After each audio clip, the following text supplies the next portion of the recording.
Hi, I'm Winter, and I'm thinking of starting a new business. Imagine this. Paper water bottles. You know how California does those paper straws? Well, why not take it a step further and make the entire bottle out of paper? It can only work well.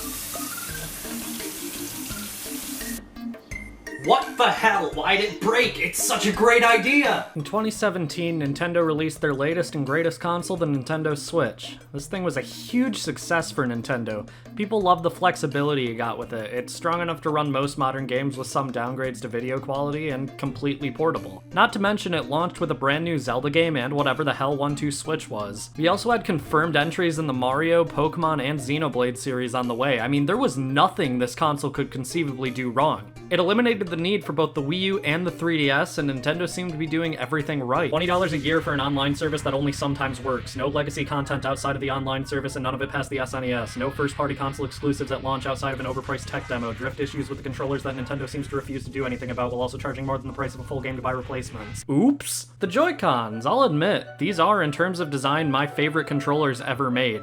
I love how they work in all these different ways. One Joy-Con held vertically or horizontally, two Joy-Cons, both Joy-Cons connected to the console, saying f*** the Joy-Cons and just playing with a classic controller. There's so many possibilities here. But even I have to admit that these things, they're not very well made. Drifting is an issue most controllers deal with eventually. My first controller to deal with the issue is a cheap Xbox 360 controller. If you don't know what drift is, it's basically when you hold a control stick in its central position, but the game thinks it's being held in another. Basically, if you go to your Nintendo Switch's calibration test and it looks like this, you have drifting Joy-Cons. This is my first set of Joy-Cons. My favorite game of all time is Xenoblade Chronicles 2. I have over 300 hours in the game on my personal account alone.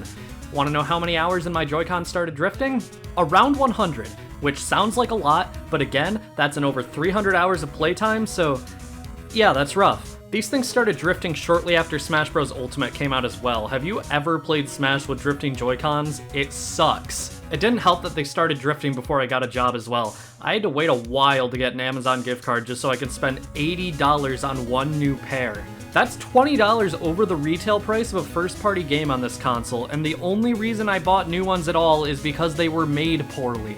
I thought at the time that maybe this was a one-off case, but when I looked up the issue, I realized that a ton of people have had this issue ever since the launch of the Switch. Nintendo is actually currently facing multiple lawsuits based on the issue of Joy-Con drift, and yet they still seem reluctant to do anything. They revealed this new revision of the Switch, the OLED model, and it's using the same Joy-Cons as the original Switch. What the f***? With the Nintendo Switch Lite, the Joy-Cons aren't even detachable. They're built into the console and they're equally as susceptible to drift. So how do you get around this? Buy new Joy-Cons or send your console in to get repaired. Buying new Joy-Cons completely beats the point of the Switch Lite being a completely portable version of the Switch though, and sending it in for repairs? Well, what are you supposed to play in the meantime? The Switch Lite is one of those consoles that parents get for their kids to keep them busy, and those kind of parents usually don't have other game consoles around. I feel like this could easily be avoided if Nintendo just, you know, gave a shit. But that is asking a lot considering even these lawsuits aren't deterring them at all. I think I'm finally ready to start selling paper water bottles. I mean, sure they still break easily, but hey, what's the chance somebody actually notices? Hey you, do you want to buy a paper water bottle? Sure. That'll be $80, please. No thanks. Alright. I'm suing you. Well shit, if only this could have been avoided somehow!